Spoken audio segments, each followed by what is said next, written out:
Greetings, friends, family, enemies, and strangers of all kinds. Welcome back to the Extra Milestone, your weekly Cinemaholics spin-off show, where we traverse the landscape of cinematic history. We go back in time to discover the great, the classics, the iconic films that have made the landscape of cinema what it is today. And I'm always very excited to do it. I'm your host, as always, Sam Noland. I'm a staff writer for Cinemaholics, and I host this show every week. But you probably know that by now. What you may not know is that I am joined by a special guest returning to Cinemaholics for not the first and most certainly not the last time. Always a delight to be joined by our good friend, Emily Kubincanek. Emily, how are you? Good. Excited to be here. And excited that you said my last name right, like effortlessly. I'm very. You might not think that my last name gets mispronounced a lot, but it does get misspelled a lot. Everyone forgets the D, so I've always been very sensitive to making sure that I get names right and stuff like that. So I'm glad to have gotten it right, because I know that John's going to hate this. I know that John hasn't always. No, but it's fine. Oh, goodness. Yes. So Emily, it's an absolute delight to have you back on the Extra Milestone. We got to talk about Rebecca and LaTrue last time, which was a lot of fun. Yeah. This time, I said, Emily, I'd love to have you on the Extra Milestone. And of course you said, well, obviously, yes, that would be a delight. I sent you the list of everything that would be eligible for this episode, and you sent me a couple of movies, and I noticed, a lot of these are horror movies. And so we decided, why not, at the end of July, for no particular reason, why not do a trio of really iconic horror movies? And that is what is in store today. To give a quick preview, we're going to talk about one of the icons of all slasher cinema, Friday the 13th. We're going to start off with a conversation about that. And then we are going to talk about two movies that, which I don't even think we realized at the time, but share a lot in common and really connect to each other in interesting ways. Bride of Frankenstein, the immortal universal classic, and Stuart Gordon's Re-Animator, a movie that I had not seen until just this morning. So I'm excited to get into that. Nice. And Emily, unless you had anything else that you wanted to let the listeners know, what say we get into this horror goodness? I'm ready. Cool, yeah. So our first movie is Friday the 13th.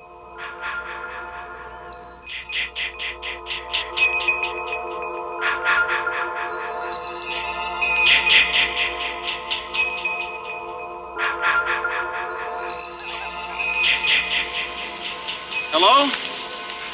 Who's that? Oh, hi. What are you doing out in this mess? 1, 2.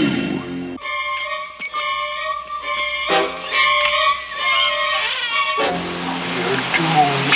You're all doomed. 3.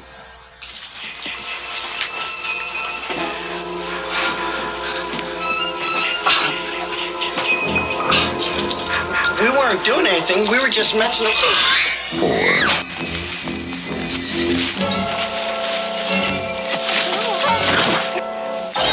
5. 6.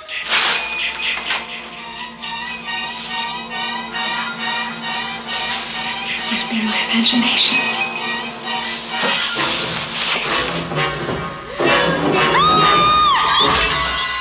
7. Can I help you?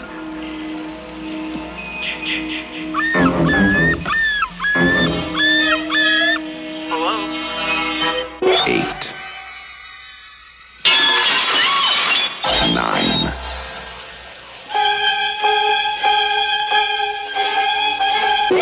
10.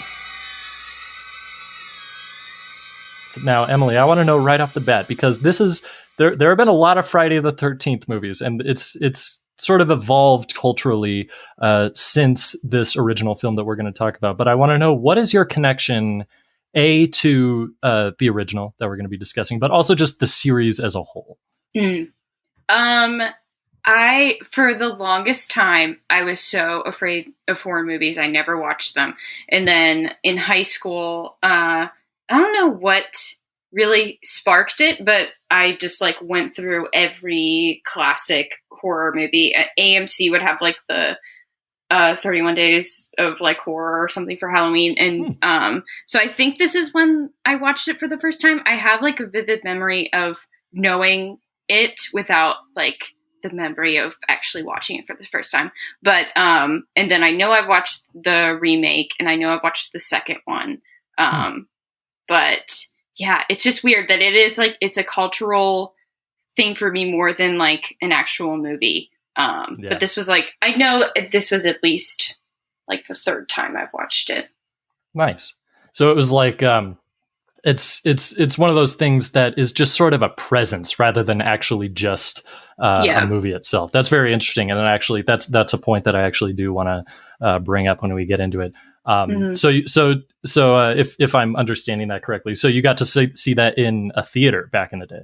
No, like AMC, the TV channel. Oh, right. I thought and they would just have like the marathon. I thought you meant the theater chain. No. Forgot about those.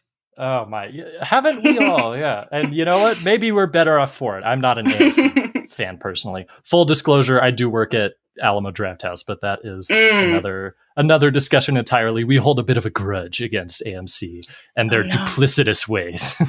I worked for an AMC, so I fully support that hate for it. You heard it here first, folks. From an insider. The reason I bring that up is because this was watching it for this podcast was my second time seeing Friday the 13th. The first time was in a theater. I had this horror film class in my second year of college, my second and currently last year of college, since I dropped out temporarily. But it was a really awesome class. It was just once a week, Monday evenings at like 9:45 p.m. We'd all shuffle into this big theater, and then we'd get a lecture on like a certain aspect of the horror genre, and we'd sort of go through history chronologically, and it was a ton of fun. So sometime late in the semester, probably right around October, come to think of it, even though it is a summer movie, we got to the slasher, and it's funny because we didn't just watch Friday the 13th. We watched it in a double feature with Cabin in the Woods, which is a movie which was really fascinating to see. It's Cabin in the Woods, of course, is sort of the movie like that sort of self-reflexive look at the slasher genre and the tropes therein. Weirdly enough, watching it right after Friday the 13th, which I actually really like, just to jump ahead a little bit, I actually found myself not really caring for the Cabin in the Woods. So maybe it was just that context that sort of soured my look on it, but I was just not a fan of that for whatever reason, partly because I enjoyed Friday the 13th so much. And it's a movie that really plays wonderfully in a crowd. Emily, I've already given away that I do admire the first Friday the 13th very much, and a lot of its sequels. Actually, it's when we decided to talk about this, I'm like, you know what? I have a week. I'm gonna watch all 12 of them. Oh my god! And I did. And I'm actually going to write an article ranking them all, because why not? It's a 40th anniversary. So keep an eye out for that. It's going to be coming out about a week or so on cinemaholics.com. But so you've established that you've grown a connection to this movie, but just in terms of actually like looking at it critically as a movie, how big of a fan would you say you are of Friday the 13th? Upon watching it today again, I realized a lot of things that I didn't notice when I was in high school because I hadn't studied film or whatever. And I appreciate a lot of what it's doing. I know like they view it as just a way of making money and to like capitalize off of Halloween's success, but I really enjoyed it, and I liked it not just for like the horror aspect, but like as a movie as well. Yeah, I think that's the thing that really struck me the first and second time watching it, is just how it's we're going to we're going to be talking about spoilers, so obviously that might be implicit, but just in case you don't know, we are going to give away the ending, and there is a bit of a twist at the end. But knowing that and going back to watch it again, I was really impressed by just how kind of what's the word I'm looking for? Kind of subdued the whole thing is, and how it really, that actually makes for better terror as opposed to just sort of having all the crazy stuff that would be in a lot of the sequels.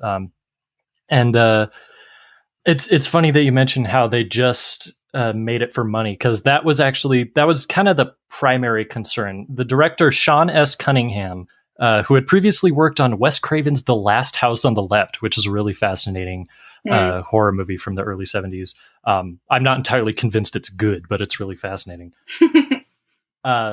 He saw Halloween and was like, there, I want to do that. I want to sort of capitalize on that. But he sort of had this artistic inclination to sort of like turn it up to 11, so to speak, to make it a little bit more of like a, what's the phrase I'm looking for? Like just really exciting and stuff, and wanted to make it even bigger, like a roller coaster ride, and say, I want to have it be like really terrifying, and just from one moment to the next stuff's happening. I wanted to make it more exciting, and as it turns out, sort of subvert the genre a little bit when it comes to who the actual killer is.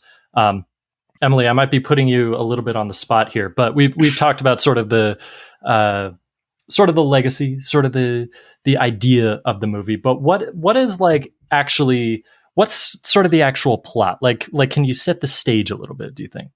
I can try my best, like campfire horror story. If yes, I try. Picture Emily with a flashlight under her face.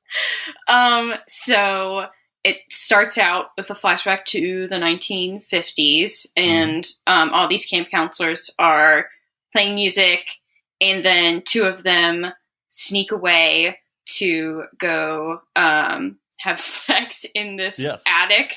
And so then someone comes and kills them both. We don't know who. And then immediately it flashes towards present day.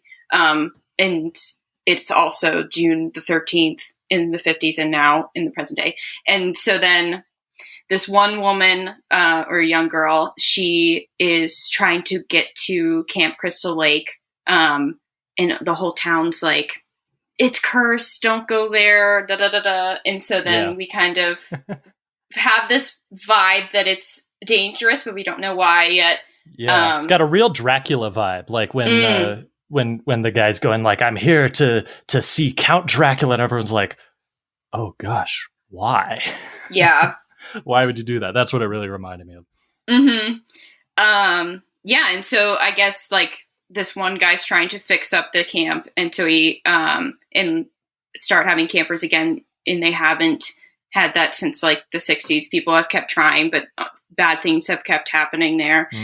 And so this is like the week where they're trying to fix things up, and there's a bunch of young teenage camp counselors, but each of them starts dying off for reasons unknown, and then shit gets crazy.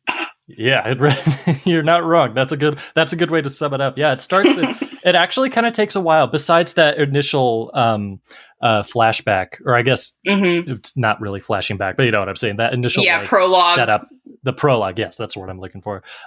Where we get to see it's the POV shot, which was of course cribbed from Halloween, but it's the first time when it's used really interestingly here because of how long it takes to actually see the killer, not from their perspective. It's putting the audience like in the mind of this murderer while never actually showing you what they look like. So it's really, I almost wonder what the movie would have been like if, and I'm sure there's something like this, but where we never actually get that reveal, where it's just entirely from POVs, point of view shots, just seeing the victims, and we never actually get to find out. That would be really sort of unsettling voyeurism, don't you think? Yeah.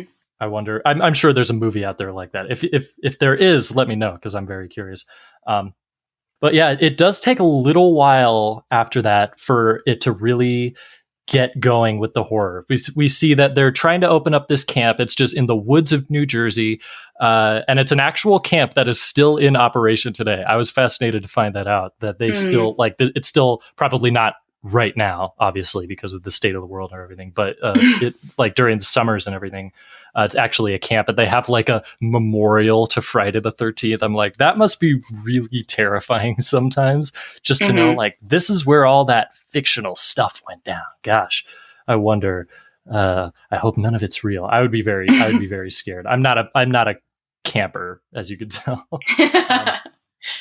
But it's funny. I have been a camp counselor on multiple occasions, and I was really impressed by the way it was able to just sort of recreate that feeling of camaraderie among the counselors, especially with no campers there, where they're just sort of like a bunch of teenagers just sort of being careless, doing what teenagers do in multiple senses of the word. And I really like the cast, and I love that we're allowed to get to know this cast of characters, so that we actually feel something when they start to get killed off. That's something that I think the second Friday the 13th is also very successful at. Less so as the movies go on. Let's just say that. But we are talking about the first one. I want to know, Emily, we've sort of set the stage. Is what's like a specific scene or a specific aspect of the movie that you really took notice of this time, that you really were able to get into?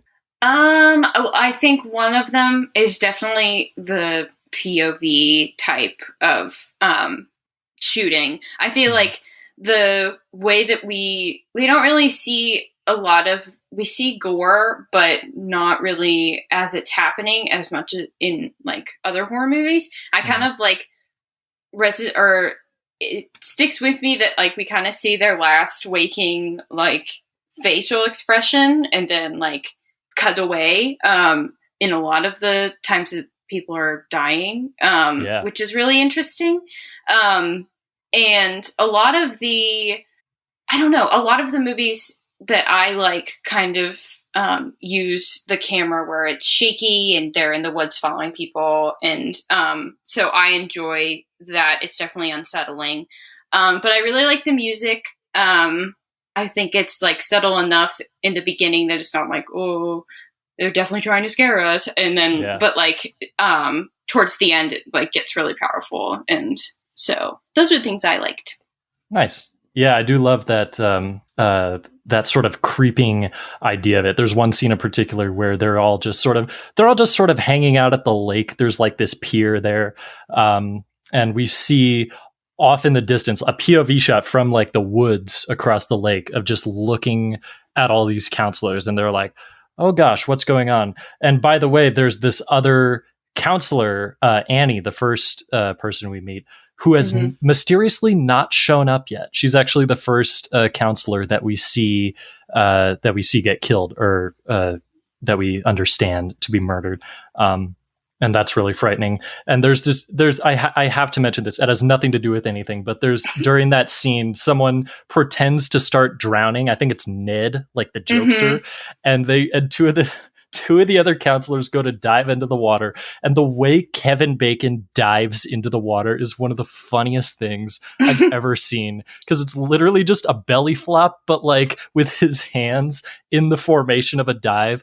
And I was just taken, like, you know, when you watch a movie and it gets a very specific reaction out of you, and then for whatever reason, it just sort of fades out of your memory. And then you watch it again and you're like, oh yeah. And you get the exact same reaction. I remember thinking it was the funniest thing ever when I saw it in that class in college. Just the way that Kevin Bacon ungracefully dives into the water. I would feel remiss if I did not bring that up. But yeah, so we start to see them all. It takes them a while to catch on. They play a game of strip Monopoly, which would not work at all because the implication is that they're not going to use money. And I'm like, okay, I see what you're doing, but the game is not going to play out the way that you think it is. So that is amusing to me.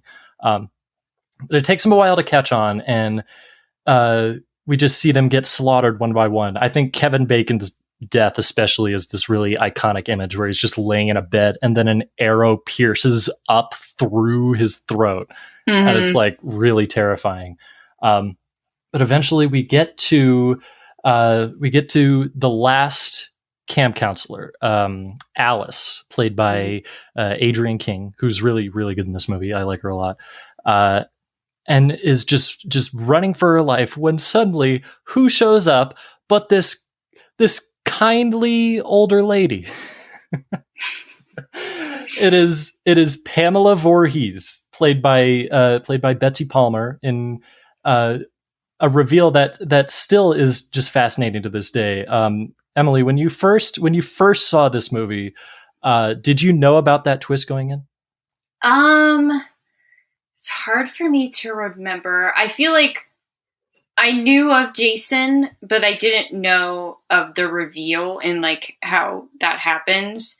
So it was definitely like a surprise to me, the way that it unfolded, and I loved it. Yeah, it's hard not to love. It's a really good reveal where all this murder has happened, like, and everyone knows about it. No one has any illusions anymore of like, say, why is everyone disappearing for no reason? Everyone knows that they're being stalked and killed, and as it turns out, it's Mrs. Voorhees, the first villain of the Friday the 13th series, which is just fascinating to think about, and she goes after Alice, of course. And in this really elaborate chase that involves like barricading doors and going in and out of multiple cabins and buildings on the campsite and everything, and eventually is freaking beheaded by a machete. And it's like, wow, that's crazy. So that's kind of the basic gist about this movie. I think what I want to know most from you, Emily, is what is it you think about this movie that caught on so much? Because I forget if I mentioned or not earlier, but this was like kind of an unprecedented box office success. It was like one of the first movies of its kind of this caliber, kind of the independent slasher, to be like a huge hit. It was distributed by Paramount, and so therefore received a big ad push and was a really big hit. And to this day, with the exception of Freddy vs. Jason, is still the highest grossing of the Friday the 13th series. So what is it about this movie that made it catch on so much and be such a huge deal? Like, what sets it apart, do you think? I feel like it has a lot of gore, but not in a way that's like obvious. I don't know. Like, it doesn't feel overpowering. And I feel like it has enough camp, pun intended, yes, that it's enjoyable to watch, and like really fun, but not like so cringeworthy, which there are definitely other movies that came after this that have that. And I think that's why it works so well for me. And I think the ending is super satisfying. It's just really fun too. Yeah. It's really fun to watch. That's why I say, like, as much fun as it is to like watch it at home on a laptop or a TV or anything, getting to see it in a theater was a really fun experience, especially with like how many of us there that hadn't seen it. And I neglected to mention the epilogue, but that's what happens, is that Alice sort of like collapses and then wakes up in the hospital. Or no, actually she gets on like a little boat and just sort of floats out into the river, having like all of her friends have been killed. She's just murdered someone. This has been a big day. And so just sort of drifts out, and then the police show up and she's like, "Hey, I'm over here." And then like a weird corpse lurches out of the lake and like grabs her and drags her down. And then she wakes up in the hospital. We find out in later movies and at the end of this one that was Jason. That was like I guess, and it's never been completely clear why this happened, but Jason survived and has been in the lake all this time, murdering anyone who comes near. Has gained this weird immortality somehow, which is kind of the running joke of the series. But yeah, she wakes up in the hospital and believes it to be like some sort of a hallucination, and says, and this scene is weird. This is another thing that doesn't have to do with anything, but for whatever reason, both times I've watched that scene where she gets dragged into the lake and then wakes up in the hospital later, I swear she got a haircut between those two scenes. Could be. I rewinded it a couple times and I'm like, that is not the same hair. I think maybe it was filmed on a different day. Maybe like the doctors cut away some of her hair for no particular reason. It just always weirded me out so much. But yeah, I think something that's really remarkable about this movie is, again, like I mentioned, the way it's like lets you get to know these characters. Like they're teenagers, they're dumb, but in a way that we can all recognize, you know? Mm-hmm. I think it's really endearing. And I think that's why this cast has remained has loomed so largely in the minds of Friday the 13th fans. But I think also the way that it just subverts that idea of, we think we've seen these movies, like Black Christmas has come out, Halloween has come out. We've had giallo movies and stuff. Like the slasher genre existed at this point, but this is the one that kind of said, now what if it's all the stuff you recognize, all the kills, all the violence and everything, but at the end, it's revealed not to be sort of a crazed man, sort of a lunatic guy who seemed to have like escaped from some sort of asylum or anything, but just this woman, just this mother who wants to avenge her son. That's really fascinating. And it's especially, you get this certain sympathy for Mrs. Voorhees. Like, that must have been really terrible. Cause I heard this brilliant, Betsy Palmer in an interview somewhere over the years, basically said that my reading of the character was that she got pregnant with Jason at a young age and the dad like skipped or something and just wanted nothing to do with the family. And so she had to raise him alone and everything. And then when he was killed, it was because of the very thing that brought Jason about. It was because these counselors were not paying attention to the kids. They were off engaging in attic intercourse like you do at summer camp or whatever. And that was probably the very thing that brought Jason into the world. So it must have been just incredibly traumatic. But also, she's murdering like a dozen kids in cold blood who have nothing to do with Jason's death at all. Like, we have no reason to believe that they'd be negligent or anything. And so, just that fear of there being a cursed place, and you do not have to have done anything. Like there does not have to have been a sin that you've committed to deserve this fate. It can just be there. It could be just waiting in the bushes, peering out. That's why that voyeur perspective is so terrifying. That's what I think works really well about it. And so remind me, Emily, you've seen the second one, correct? Yeah, and I was in the process of rewatching it, and then I fell asleep.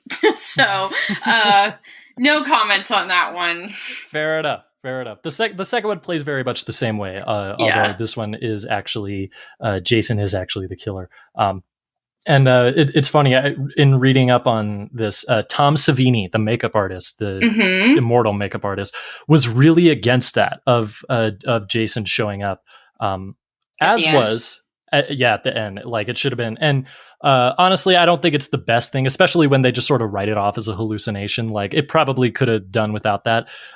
Evidently, the idea was that they just wanted like one last jump scare, and they thought that was as good as any. They had no idea that this would spawn a series, or maybe they did, but they did not know that it would go on to be like so odd in retrospect.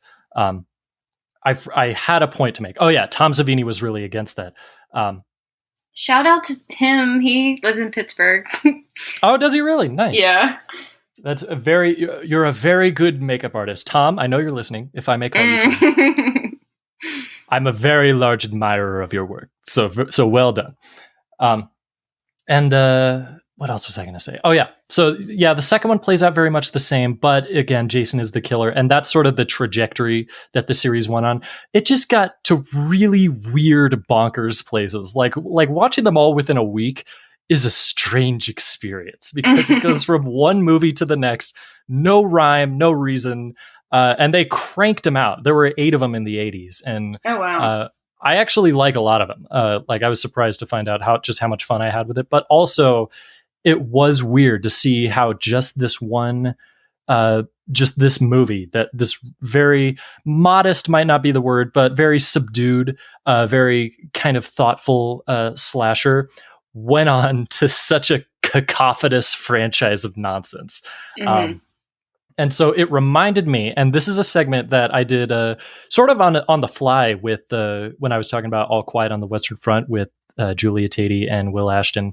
We recommended a few similar movies that we think would be good, like supplemental viewing and everything. It reminded me of the way the Rambo series completely flew off the rails after the first one.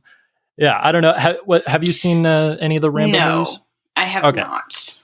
So it's, I'm sure you know about him though. The first one is a Vietnam vet who tries to just sort of immerse himself back into the regular world, but is really just sort of targeted needlessly by this really inept police chief played by the late great Brian Dennehy. And it's this really thoughtful story about like the way that veterans are treated and how they can have such a hard time getting back into the world, especially when they're confronted with violence. Like it's really traumatic and everything. And then literally the next movie had Rambo going back to Vietnam and like winning the war retroactively. So it's just so strange how immediately it flew off the rails, and it only got weirder from there.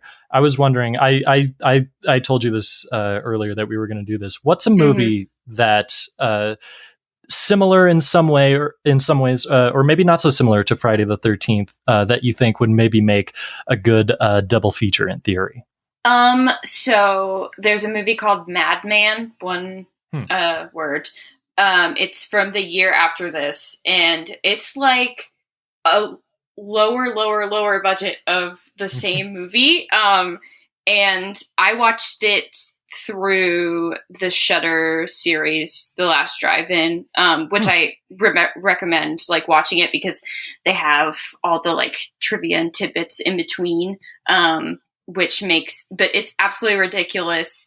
And like, but set in the same kind of setting. It's at a camp in, I think, like Long Island or like Staten Island or something. And really crazy. Same amount of gore, and it uses the same like POV thing, but it's much campier and way crazier. That sounds awesome. I've never heard of that, actually. I'm adding that to my list right now. Is there anyone notable that someone might recognize? No, it's just all.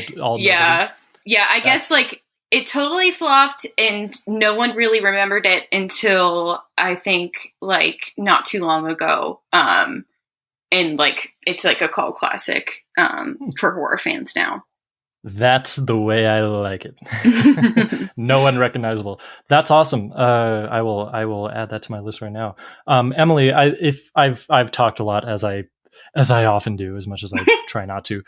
Is there anything else about Friday the 13th that we maybe skipped over or didn't get to mention that you just wanted to bring up?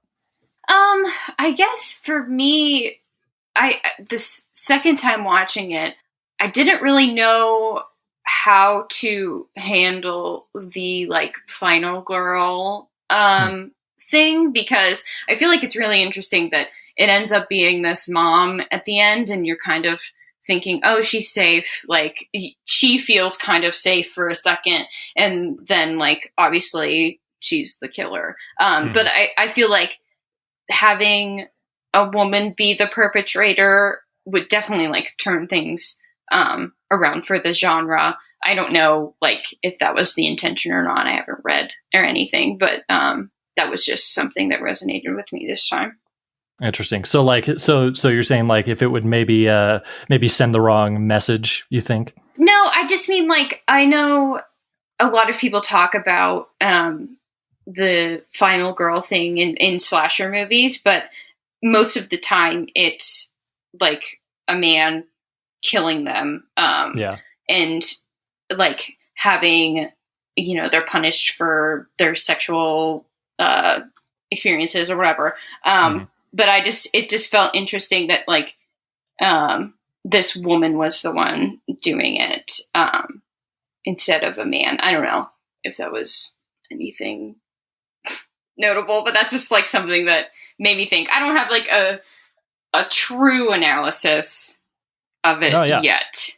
That's totally fine. No, it is just very interesting to think about how, and they acknowledge that in the movie, like as you were just mentioning, how Alice is like almost thinks, oh, I've been rescued, and it's just this reversal of like, oh, not even like our notions of safety are sacred out here in the woods. It's like this real sort of, I no pun intended, it's this real no man's land of morals, where just everything doesn't really matter, and there are monsters and murderers around every corner, and it's all part of the fun, I think. And so that's very fascinating to bring that up. There have been a lot of readings of this movie. Obviously, we're only scratching the surface, but Friday the 13th has a lot to offer. I think it still holds up to this day, really quite well, especially in comparison to other similar movies of the kind, some of which we mentioned. And I think it is really, as I said before, it's just a really interesting case study of how we have so many franchises over the years, even not even just now, just over the history of cinema, and so many of them have sort of evolved in really fascinating ways, and Friday the 13th is one of the most stark evolutions out there, horror or otherwise. So I think it's valuable with movies like this to go back and sort of set like your notions to the side. You don't have to get rid of them or anything, but just sort of like take what you know, kind of forget about it for a little bit, and then just go back and see what is the thing actually. That's why I brought up Rambo, and just to see, just to compare it with that idea of how things evolve. I really like it a lot, and I can tell you do too. So it's, if you haven't seen it, by all means, like now is as good a time as any. We've given away the twist, but it's fun regardless. So I think we can leave it at that, saying that Friday the 13th, pretty darn good. I'd say at least one thumb up, maybe two, three if I had that many hands.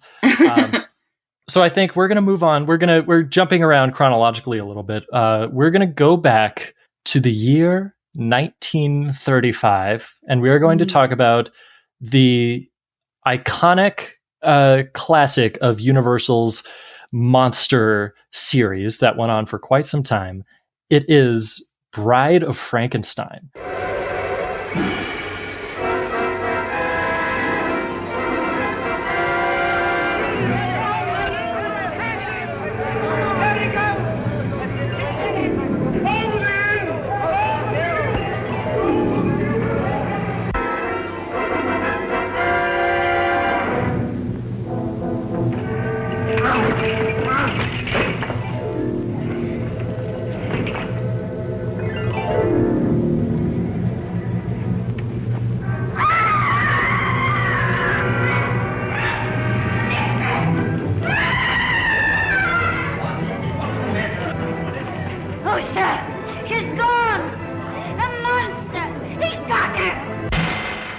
Emily, what? I'm gonna pose the same question again. What is your connection to not only Bride of Frankenstein in particular, but also just this entire sort of footnote of the Universal monster series of the 30s?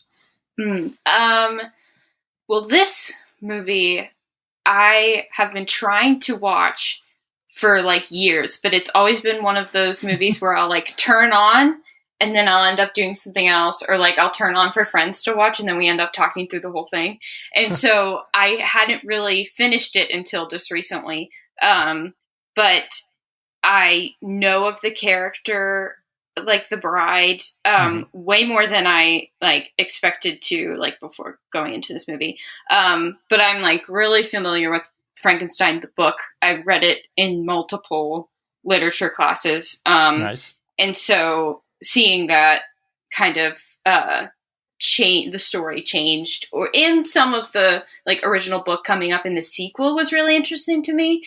But yeah, Universal movies I love. The Dracula of this one is like right under Nosferatu for me. But I love it so much. Like the set design is like one of my favorite set pieces ever in like old Hollywood. I love that stuff. So these monster movies are really have a really special place in my heart. There's so many classics. There are all the Frankenstein movies, all the Dracula movies. The Invisible Man is one of my personal favorites. Creature from a Black Lagoon. The list goes on. Yes. And they're really fascinating. So I would highly recommend just sort of diving into the entire history of that. That's a whole lot of fun. You'll get a lot of the DNA of the horror genre as we know it now comes from those Universal movies.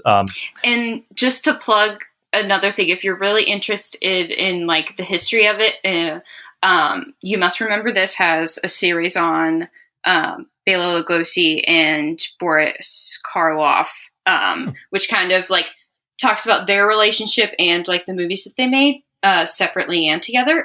So it's really interesting as well. Nice. That sounds awesome. That's a podcast, right? Yes. Cool. The recommendations are flying out left and right with Emily Kubincanek. I'm a huge fan of it. It's funny. This is not the first Frankenstein movie we've talked about on Extra Milestone. Back in January, John Negroni and I, it's weird that we started with this one, but we talked about Mel Brooks's Young Frankenstein, which is a huge ode to these Universal movies. It sort of takes all of the Frankenstein ones, that is. It sort of takes all of them and sort of mushes them together in this really glorious, just ball of monster awesomeness. I'm a huge fan of that movie. Me too. I'm glad to hear it. Yeah, I really, John, not as much of a fan.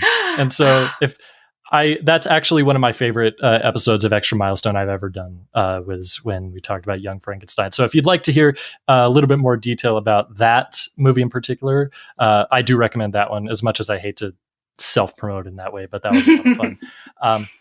And it's always fun just getting to go back and see like where a lot of those references came from.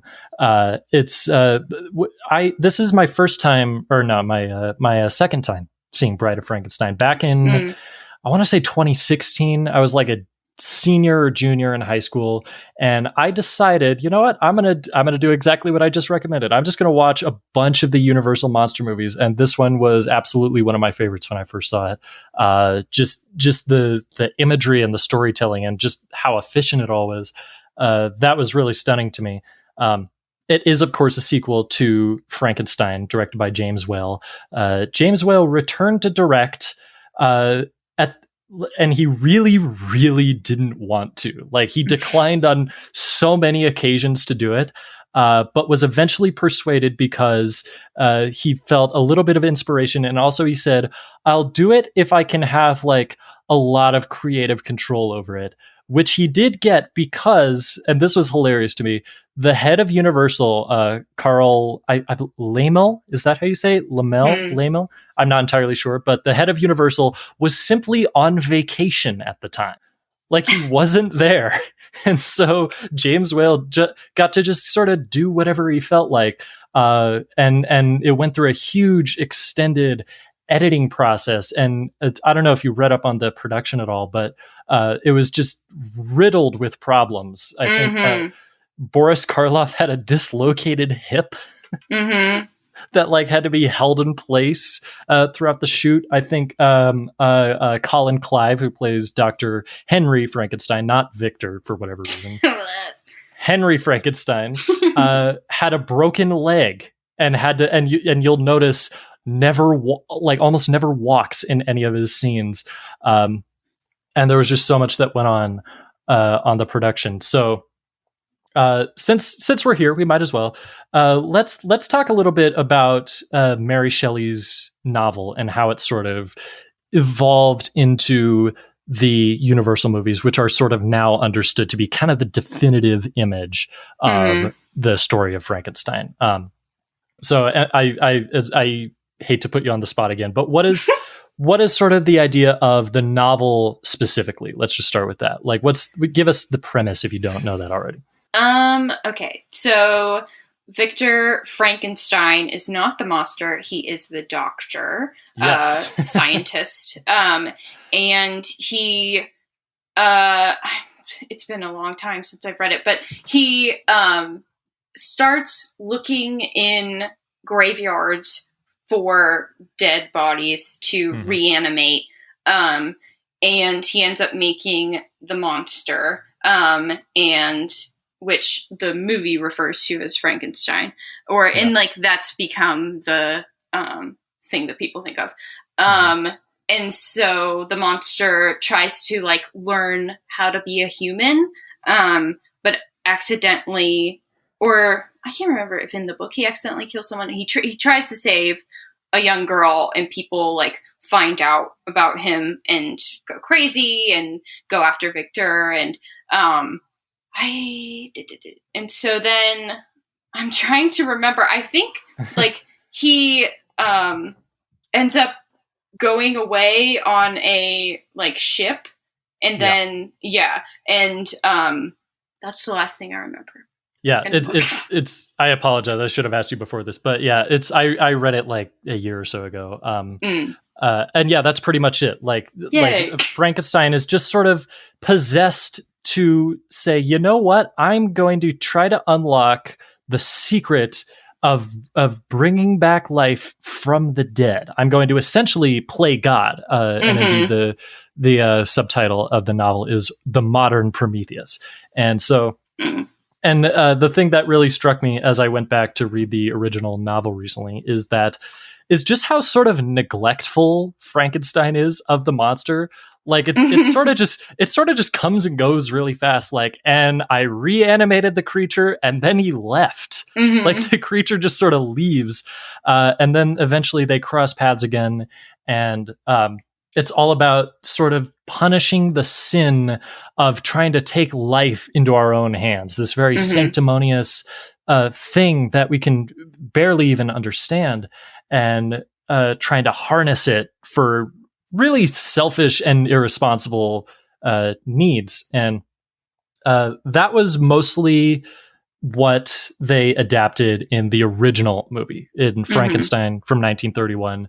That was just, they make the creature goes off, and eventually they all die in a flaming windmill accident. So we think. Yes, as it turns out, I'm not quite dead yet, sir. The first thing we find out is that neither of them actually die.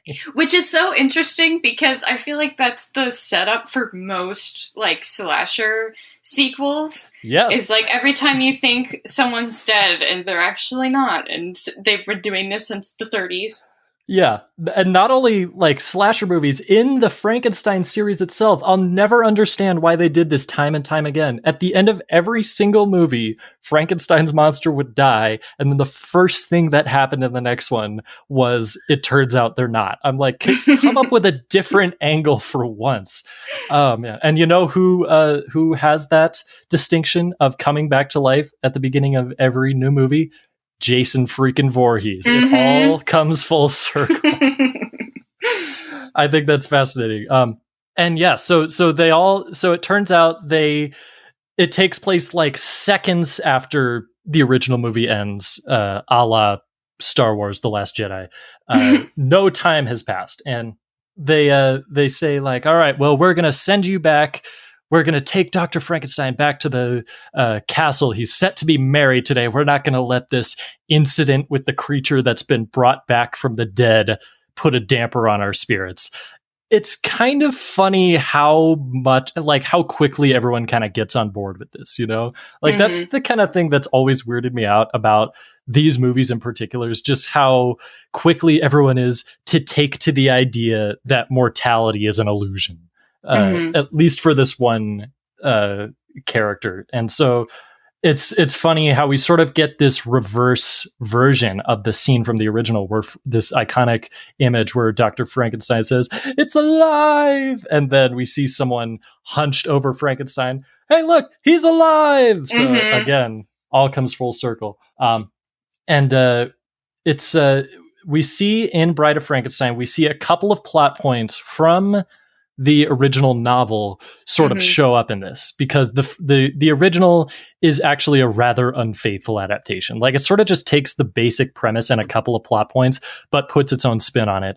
And so there's a way to look at it that it's a bad adaptation, which it is. And not that that's the end of the world. Like, The Wizard of Oz is a very unfaithful adaptation to L. Frank Baum's original novel. So works of literature have survived worse, but also it's I have mixed feelings about that. I don't know. What is your stance on the way that these movies sort of alter Mary Shelley's story, Emily? Well, coming from a screenwriting background, I know that books cannot be completely faithfully adapted to the screen most of the time. But I feel like it's really interesting to me that they were able to continue coming back to the novel in the sequel.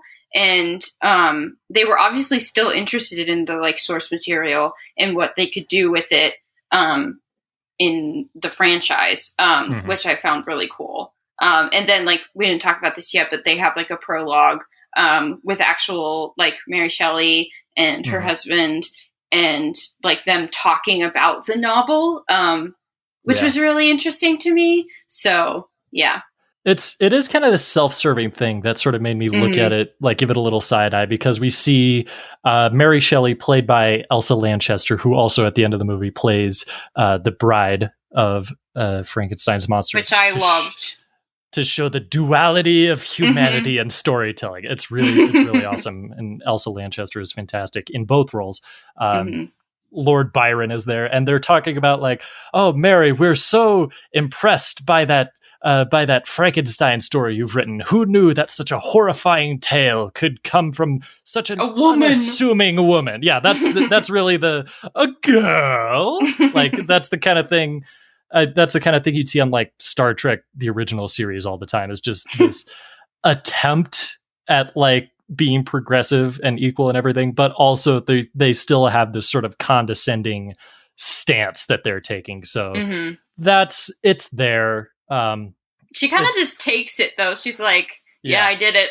Whatever. that's which is very admirable. But the thing that is really fascinating is they say, the implication is that the book Frankenstein, published by Mary Shelley in this world of the movie, was just the events of the original film. So it's sort of they're sort of taking actual history and adapting it to their own continuity that they've established. Again, it's not the end of the world, but it is kind of okay, I see what you did there. You sort of just you're viewing your own version of the story as the definitive thing. And then she says, but wait, you see, those characters, they're not dead. And then let me tell you what happened. And what follows is the movie Bride of Frankenstein, in which, again, they survive the windmill accident, and the Frankenstein's monster just sort of goes off and is not even really doing anything. I love the way that they elicit a lot of sympathy for the monster itself in this movie. Just sort of goes about trying to figure out, what am I? What is this world? Ends up saving someone in the woods in this little clearing, but because he's got scars and stuff and is this really sort of grotesque, in air quotes, being, is sort of chased away by hunters and everything, is literally crucified in one scene. So that's not subtle at all. Yeah. I really like that at all. And then eventually this Dr. Septimus Pretorius, which is just one of the great names, shows up to Frankenstein's castle and says, look what I've done. I've also figured out how to create life from thin air, and has a bunch of miniature people in jars, which I had completely forgotten about. Do you know how they were able to achieve that? Oh gosh, I tried reading up on it and my brain freaking exploded. It was insane, how the meticulous detail they had to employ to get those series of shots. It was crazy. And says, listen, I know what to do. we're going to create a mate for the creature. See, you brought this person into the world. You rejected it.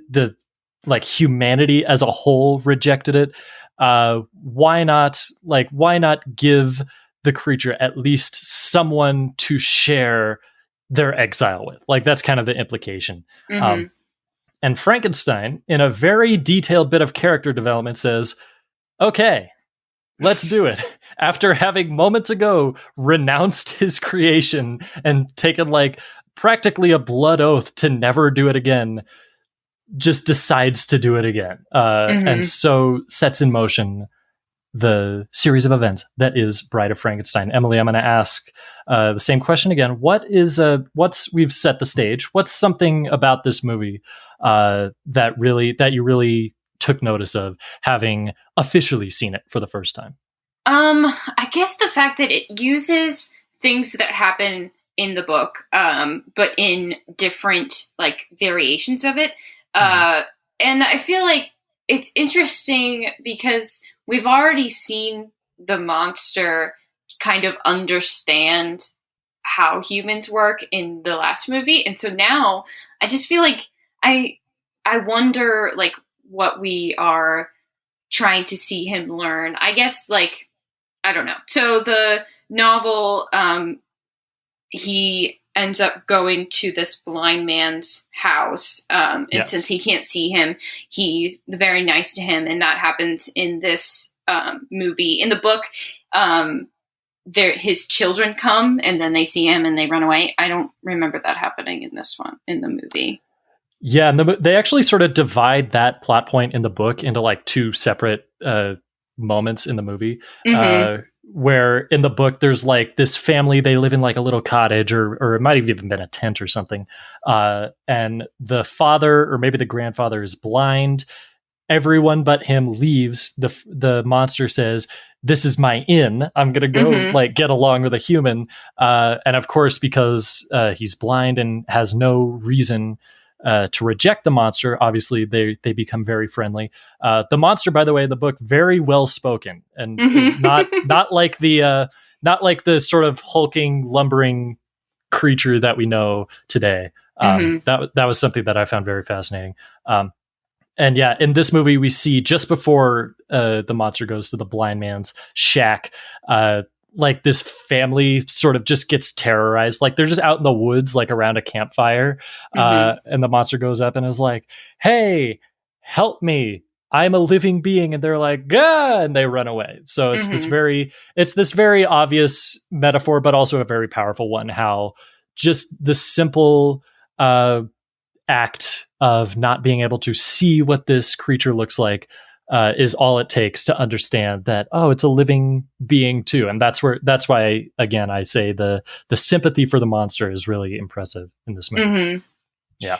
And then I guess the other thing that struck me this time was when I studied the book, we talked a lot about the homoeroticism that you can read into in the book. And I feel like by trying to create a mate for him that is a woman, even though they can't, I don't know if they can procreate, like that really doesn't matter. But I feel like it was the movie's way of kind of wiping that out. And especially during the time that it happens, it starts out with like the seal of approval from the Hayes office. And so I just found that super interesting that was like the premise of the movie. The first thing they wanted to do was, let's make a wife for him. Like, yeah, interesting. I think the way I read into it is because that comes from the novel as well. The idea of giving the monster a mate, because essentially the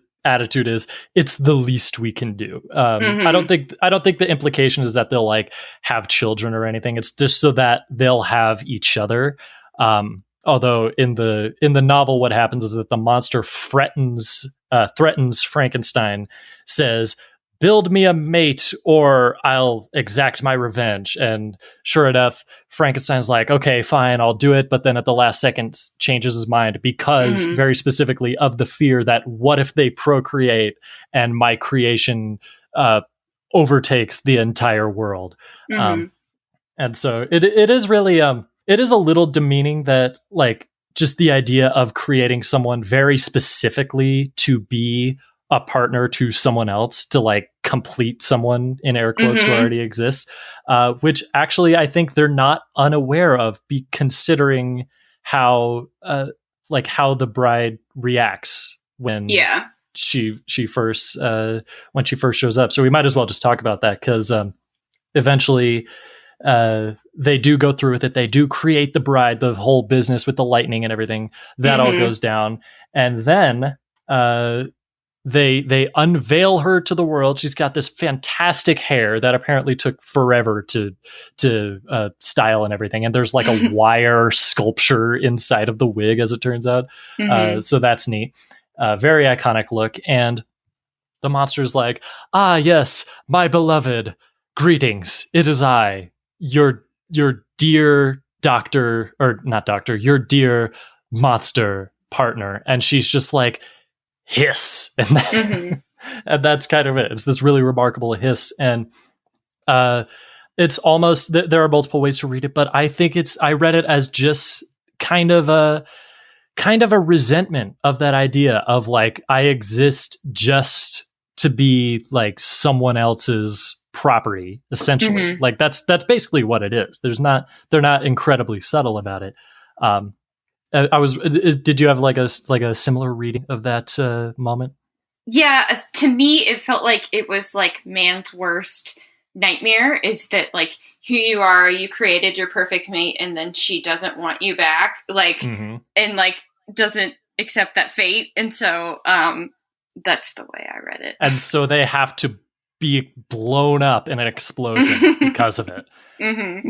It's a really complex, just sort of can of worms of a movie that I really love digging into.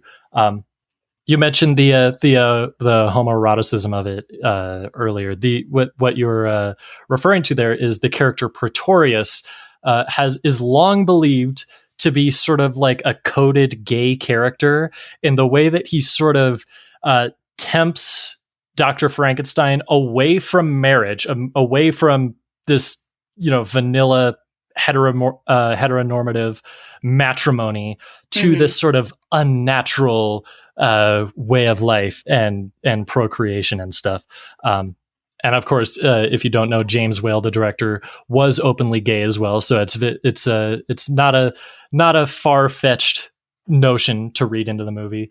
It actually, of course, completely flew over my head the first time. The second time, I was like, "Oh, there's something here. There's something up with this character." Well, not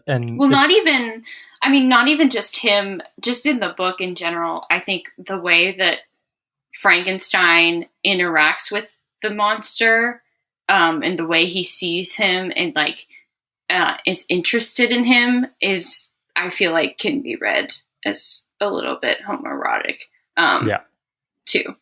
Yeah, I think you're absolutely right. There's this sort of leering towards the monster, and just the physical ness, if that's even a phrase, of the creature. Physicality. Yeah, the physicality of the creature, and just this admiration of, this is what I've created. And there's of course this very possessive undertone to it, but also the way that Frankenstein just sort of wants nothing to do with it, but keeps getting tempted back to it again and again. It's meant to be sort of this just really enticing, alluring sort of perversion of nature instead. And it's got this real thrill to it that it was a lot of fun to watch, as is most of this movie. I think I was probably the biggest complaint, because I do like this a lot, but probably the biggest thing going back to it was, if you, having now read the novel, if you like watch how this movie starts compared to how the original movie ends, because I rewatched the original just because why not? It's really obvious how they just sort of perfunctorily said like, "Oh yeah, and also they're still alive. And also Dr. Frankenstein wants nothing to do with this creature, but is also tempted back into it again." Like, that's the subtext, but in terms of just actually how it plays and the dialogue and stuff, felt very abrupt to me. So I was a little distracted by that. It almost, and that combined with the whole sort of a, I don't want to say lack of reverence, but the way they just sort of look at their own interpretation of the story as like the definitive event or the definitive events that take place. I was just kind of like, okay, all right, you're sort of putting yourself up on a little bit of a pedestal here. Some of these plot points are really like hasty and like rushed together and everything. But besides that, the imagery of this movie is really fantastic. You mentioned earlier just like the atmosphere of these sets, not only of the castle, but of the forest as well. Mm-hmm. Like it's clearly not actually a forest. Like they've got this big painting up in the background with all these fake trees and everything and like rocks that are made of paper mache or whatever. But it's got this sort of artificiality to it that makes it actually really atmospheric, especially with the way that it's shot and everything. And so it actually doesn't come across as cheap or lazy or anything. It's very stylistic and very striking. And you'd recognize this aesthetic everywhere. And Mel Brooks did a really good job recreating it for young Frankenstein decades later, which always makes me very pleased to know that they were able to do that so well. Is there anything else that we weren't able to get to with Bride of Frankenstein that you wanted to touch on? I guess just the fact that the title of the movie, that was the one thing for me where I was like, this keeps going on. Where is the woman? I came here for her and she's not here yet and she's only in it for 3 minutes. And so I found that super interesting that they kind of used her as a purpose for the sequel, but then they kind of like took their time to do whatever they wanted beforehand, which I found super interesting. But I think it says something about the like kind of icon that she is, that even though she's only in there for 3 minutes, like the image of her and the look of her is still so recognizable today. Yeah. No, it's a really really striking look. So it's easy to see how she was able to make such an impact. And it's funny, in the sequel to this movie, Son of Frankenstein, which takes place like years later, we never find out what happened to her. So they just sort of completely forget about her. So even they couldn't even like go anywhere with it. So it does come off as a little callous, doesn't it? Especially given that it's this sort of possessive quality to it. You know, the bride of Frankenstein doesn't really have a name or anything. Not unlike Rebecca, which we talked about a few weeks ago. The main character of that movie is never named, is simply the wife of Mr. De Winters and everything. So it's this weird cinematic tradition that maybe starts here. I'm sure it predates this, but this is one of the biggest ones. But that iconic imagery is really fantastic. I found out that Elsa Lanchester, who like the costume that she had to wear and everything was so restrictive that like she couldn't move at all and had to be like wheeled around the set and everything and fed through straws and stuff. And so that's really the amount of like times that I've read that for other movies. I think it was Jean Harlow that like one of her dresses was so tight that she couldn't sit down in it in between takes, that she had to lean up against this like board, and that was her rest. And so like the actresses in this time, they were they dealt with a lot more than we probably would think. Oh yeah. There's I might as well give it now. There's Alicia Malone. I don't know if you know her, but she has a great sort of book, sort of chronicling that kind of experience through Hollywood, called Backwards and in Heels. That's a really great read. There's a lot of fascinating stuff in that book. And so, which brings us to, is there a similar movie to Bride of Frankenstein that you would recommend as sort of a companion piece? Well, I mean, the movie that we talk about next, I feel like is a definite one. But I think, one of the ones is The Old Dark House, which is also a Universal, and I think also the same director, with, Karloff as well. That one's really great. Same kind of feel to it. But yeah, I really like that one. That's awesome. Yeah, that is a really good movie. And as a matter of fact, that's James Whale and Boris Karloff. They had a falling out after that movie. And so that's actually the reason why Claude Rains was casted in The Invisible Man as the main character. That was going to be Boris Karloff, but they had a bit of a tiff. And so they actually it was under great strain that they reunited for this movie. So that's very fascinating to find out. Since we might as well, since we're in the thread of Universal monster movies, this one never became like a franchise or anything, but one of the great early Universal monster movies, like really early, I'm talking back in the silent era, is a movie called The Man Who Laughs, which is this really fable-like story of this character with like a grin permanently like on his face. It's weird to even describe it, but and just sort of the ridicule that he experiences all through life. That's a really great atmospheric silent movie that I highly recommend. It's really quite fantastic. So with that, I think why don't we move on to our final feature of the evening, shall we, Emily? Yes. Indeed we shall. It is, of course, Stuart Gordon's Re-Animator. Herbert West is at the top of his class in medical school. How can you teach such drivel? These people are here to learn, and you're closing their minds before they even have a chance. He's brilliant, but a little weird. I've broken the 6 to 12 minute barrier. I've conquered brain death. His experiments have always been unorthodox. It was dead. But lately, they're getting out of hand. And he's just made a discovery that could wake up the dead. Herbert West has affected reanimation in dead animal tissue. What are you thinking? How do you feel?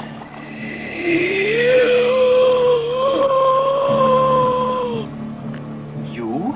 15 cc's of reagent being administered. Once you wake up the dead, you've got a real mess on your hands.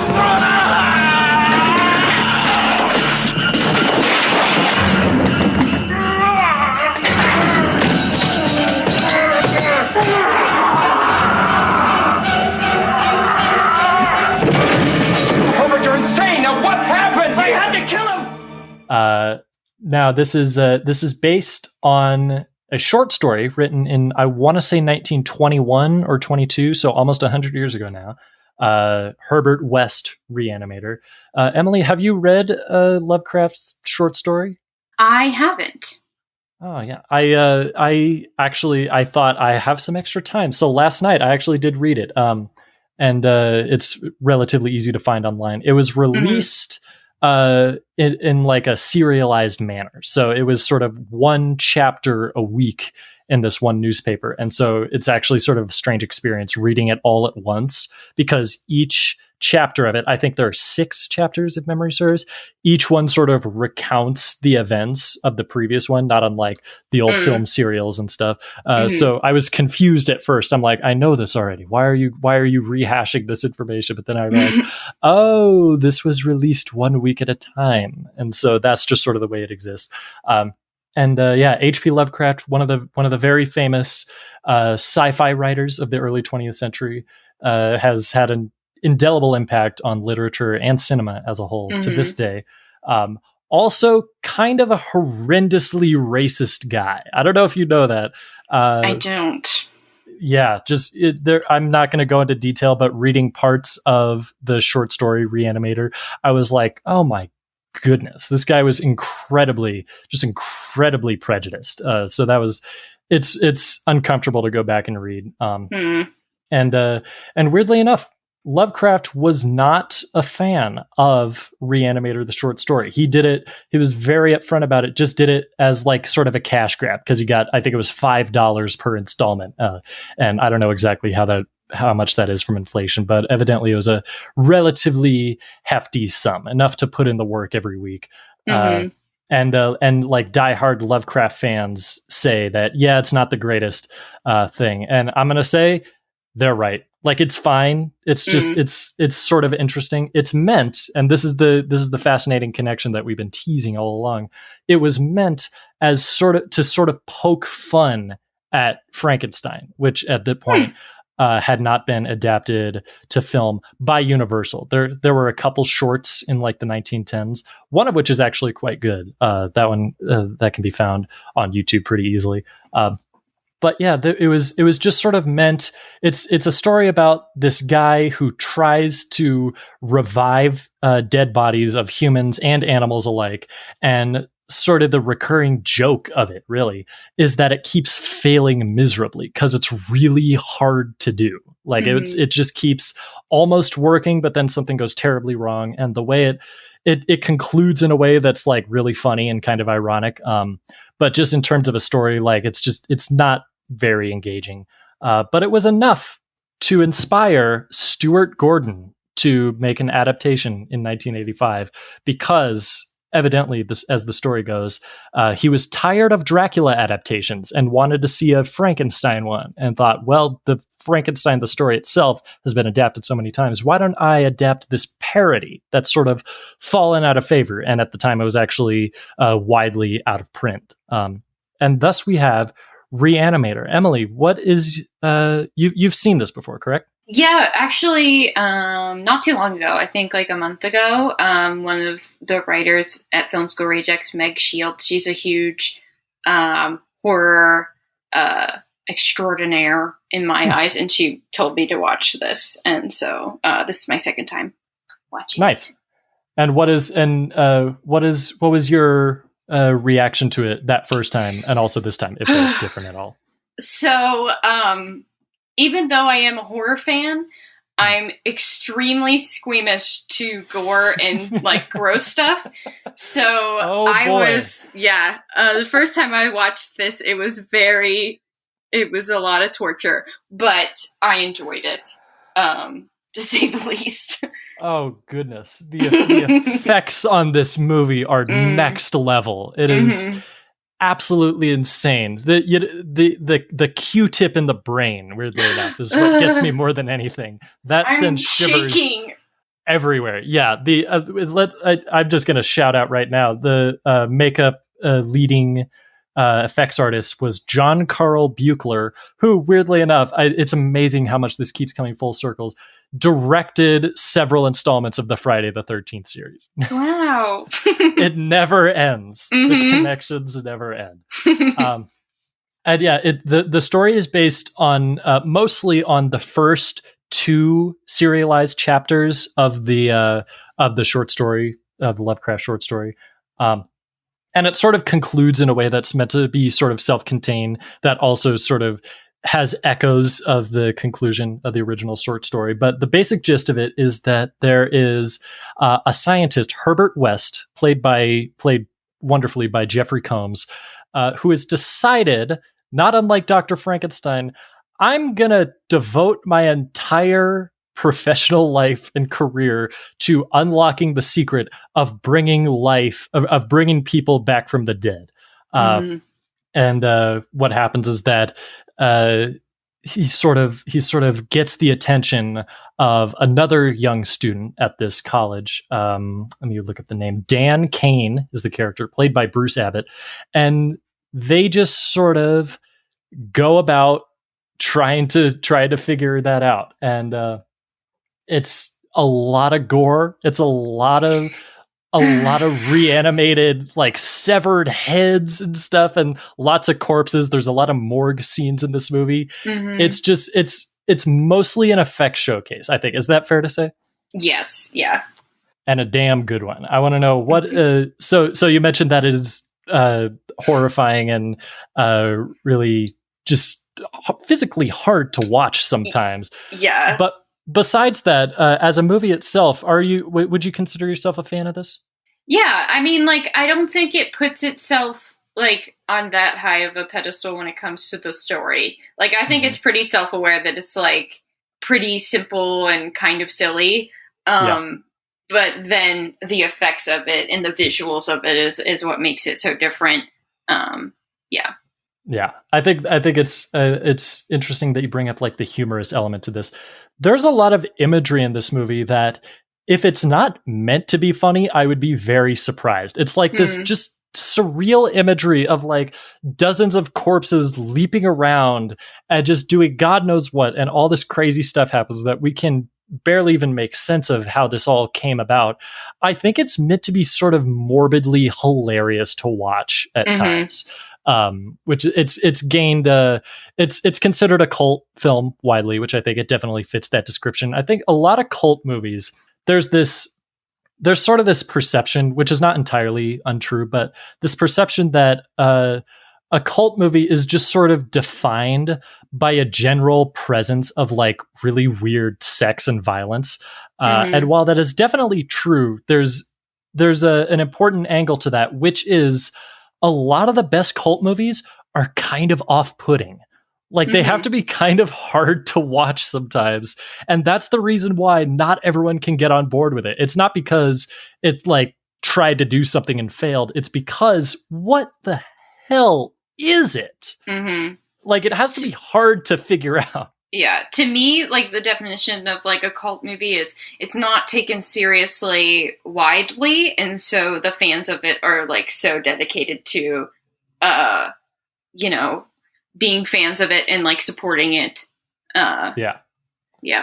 Appreciating it unabashedly on its own level. However goddamn weird that level is. And I think this is definitely one of them.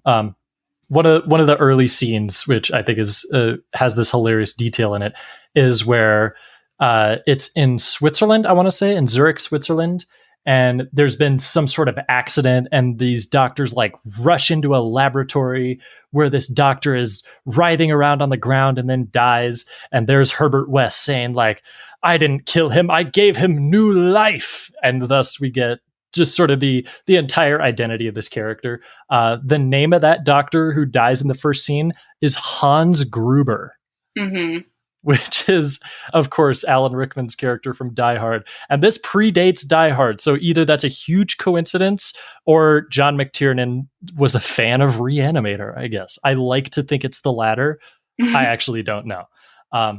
But yeah, I want to know. So besides the just sort of the extravagant violence and effects of it all, is there anything else that really like speaks to you about Re-Animator as being sort of unique and exciting in its own way?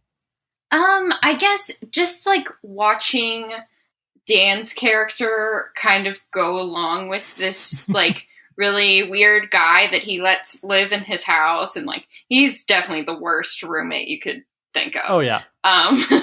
Within days, the cat is dead. Yeah. I don't know, just like watching that and it's like frustrating because you're like, come on, dude, like get it together. But at the same time, it's kind of fun because we're on this ride of like, whatever's going to happen, like it just keeps getting worse and worse for him. Which is what I kind of want in a horror movie. Yeah. Yeah, it's this definite sort of spiral into madness. And I think it's funny, or not funny, but just sort of interesting. The way time plays out in this movie, specifically with the editing, we're not actually always given the best idea of like how much time is taking place from one sequence to the next. It sort of reminds me of, and maybe just because I watched it a few days ago, but the original Frankenstein from 1931. There's another connection where the way that movie is edited, especially in like the first half and everything, where it'll just sort of fade out and then fade back in, and we don't know how long it's been, but we see that like change has been made, and it makes it's this really sort of uncomfortable environment to watch, where you don't know, like when the screen fades out, you don't know what it's going to fade back to. So it creates this sort of uncomfortable mystery around it, and this plays out very much the same way. And I think besides all the wonderful effects and everything, there's something that you brought up briefly, which, and I want to know if you got this interpretation as well. It seems to me like this is almost a movie about, how should I say this, about how men let other men get away with stuff, just sort of out of like curiosity. Does that make any sense at all? It does. That wasn't something that I had thought about. But yeah, that makes sense. I mean, like, where do you, I guess, explain your take for me? Ooh, don't mind if I do. Yeah, and I might be completely off here already because it's not immensely called attention to. But there's something about the way that Dan is just sort of morbidly fascinated by what Herbert West is doing at the expense of his girlfriend, played by Barbara Crampton, who just gets kind of the worst treatment of anyone in this movie. Like, this is intensely, like, we're like, just us watching it is really scary. This is intensely nightmarish from her perspective, like just all the stuff that she has to go through and everything. And clearly, like, she's having none of it. And when it's that first scene where she realizes, like, oh, this creepy guy who moved into our house has taken our cat and murdered it. That's no good. Whereas Dan, on the other hand, is like, now hold on a second. Let's give him the benefit of doubt, essentially, is kind of the implication I get from that. And so, in conjunction with the way that David Gale, this character, who's kind of a repulsive character in every sense of the word. The way that he just sort of decides, like, no, I am in charge here and I'm going to do whatever I want and I'm going to do horrendously unimaginable things. It just gave me this sense that, like, there's an angle to this story where that's kind of what it's about. Just the unseemly things, like the lengths that men will go to just to prove they can do something, just to sort of say, like, don't tell me no or anything. It's just that kind of thing. And that's kind of what I got out of it. So I'd be curious I didn't see any other reviews saying, like, that's what they got out of this, but who knows? For all I know, that's a secret layer that exists beneath the surface of Re-Animator. Yeah, I don't know. Does that all make sense, right? Yeah, I mean, I feel like any movie, Frankenstein is similar to that, of just, like, they want to do something different, and even if they screw up, like, they cannot take the mistake of it. And I think that's in this movie as well. Yeah, it's this very hubris is the key word here, I think, and indeed the way that it concludes, it's as if the notion of science and morality itself is furious with humanity and is just sort of bursting at the seams. And it's really glorious, but also you can easily see how it got to this point. We've talked a bit about it. Is there anything else in Re-Animator that we didn't quite get to yet that you wanted to mention? I guess, I don't know. Just, I've never seen anything quite like the guy walking around with holding his own head.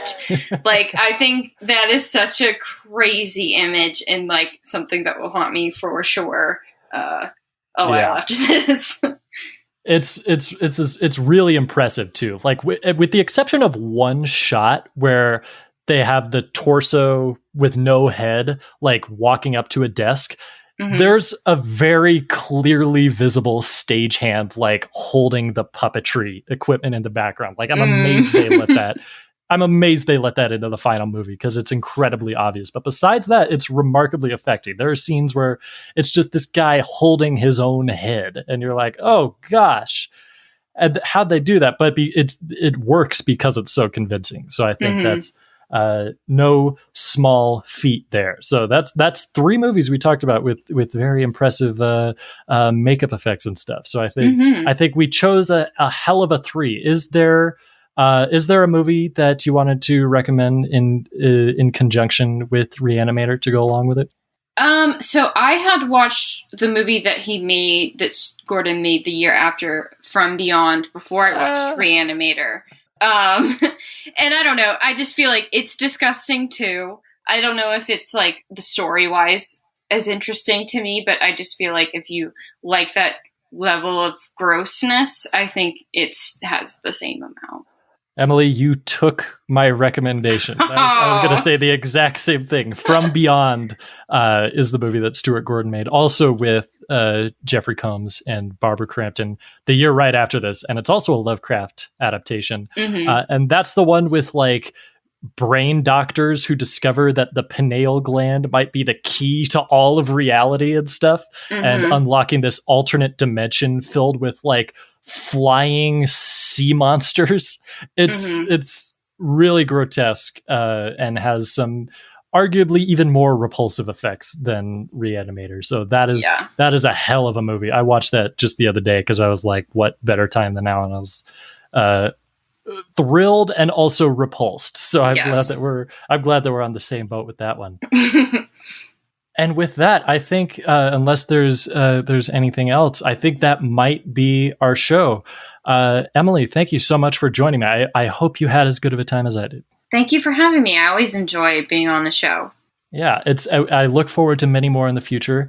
Let the listeners know, is there anything you want to plug where they can find you online? I'm on Twitter all the time. Emily Kub _, and then all my work mostly is on Film School Rejects. I have a interview with Liz Garbus, who created the HBO series I'll Be Gone in the Dark. That's coming out soon on there as well. So, yeah.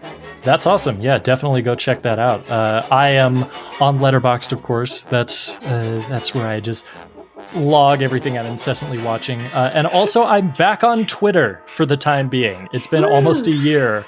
I don't know how long it'll last, but for the moment, I am there at Noland Sam, because at Sam Noland was taken by someone who does not use the account, and it drives me nuts on a daily basis. But that is where you can find us. Thank you again for listening to The Extra Milestone. I believe we will sign off from the Internet, Colorado. I'm Sam Noland. From the Internet, Pittsburgh, I'm Emily. And we'll see you on the next Extra Milestone.